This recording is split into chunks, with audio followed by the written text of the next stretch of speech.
istilah perumpamaan. Aku selalu menggunakan tasbih di tangan aku jika suatu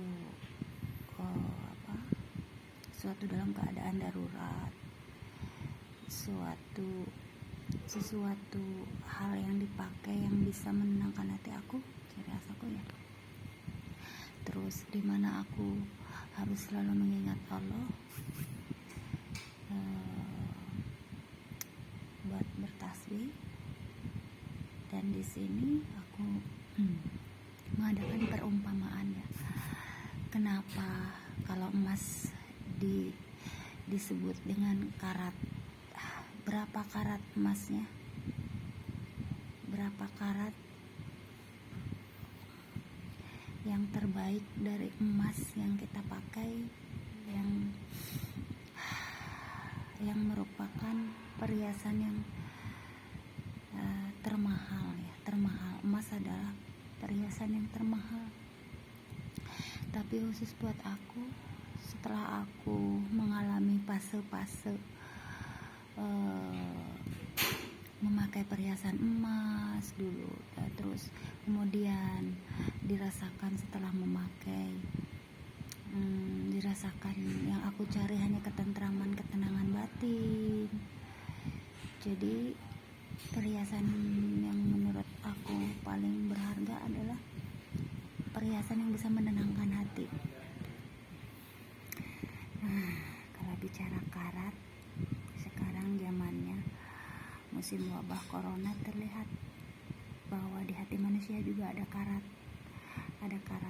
yaitu penyakit hati yang berkarat gitu ya. Kalau aku kaji, bukan hanya emas yang berkarat, tapi penyakit hati. Ada penyakit iri, hasad, dengki, dendam.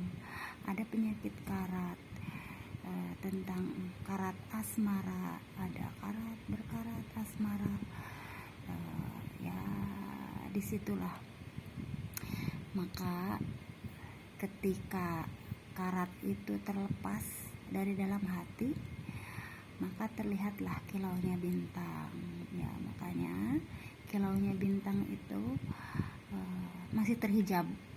Kilau bintang masih terhijab oleh karat ya. Itu selama karat itu masih menghijabi bintang, maka kilaunya itu tidak akan terlihat, itu terseliputi oleh karat. Di situ suatu hari nanti hijab yang menyelimuti hati, maka akan terlihat indahnya kilauan bintang. Bintang itu sungguh luar biasa. Pokoknya jika hati sudah tidak terhijabi dengan karat, maka bintang itu berkilauan indah. Pokoknya indah dan memberikan keindahan bagi semua, keindahan.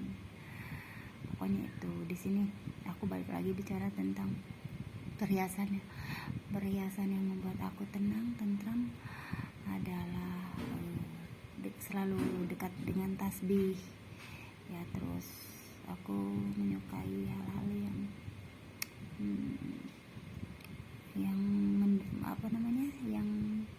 mendukung ke prasarana peribadahan, sehingga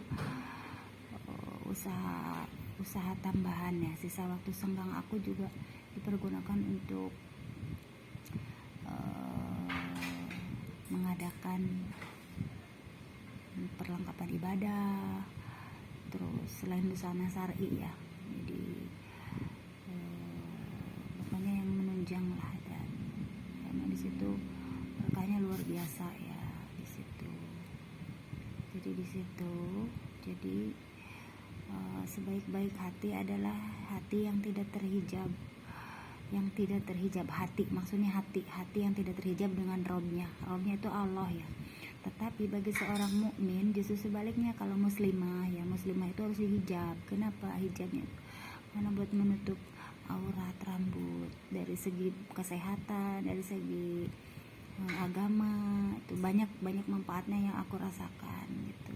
Dan aku melewati proses untuk berhijrah, itu melewati proses itu, jadinya dinikmati, setiap proses itu dinikmati gitu. Dulu juga aku menyukai perhiasan emas itu senang dulu, sampai waktu balita, anak-anak balita itu aku kalau tidak anak-anak memakai perhiasan emas rasanya tidak tenang, balik lagi gitu, dibeliin, pokoknya setiap anak-anak harus pakai kalung emas gitu. Terus tapi dari situ yang ada timbul aku malah tidak tenang gitu, gini, baru sehari dipakai emas udah pada anak-anak bercanda-bercanda, kadang-kadang berantem, akhirnya tarik-tarikan, kalungnya putus, akhirnya balik lagi ke toko emas, ditukar lagi. Terus apa yang namanya, terus besoknya ditukar tambah, akhirnya malah makin mengecil, akhirnya ya sudah gitu.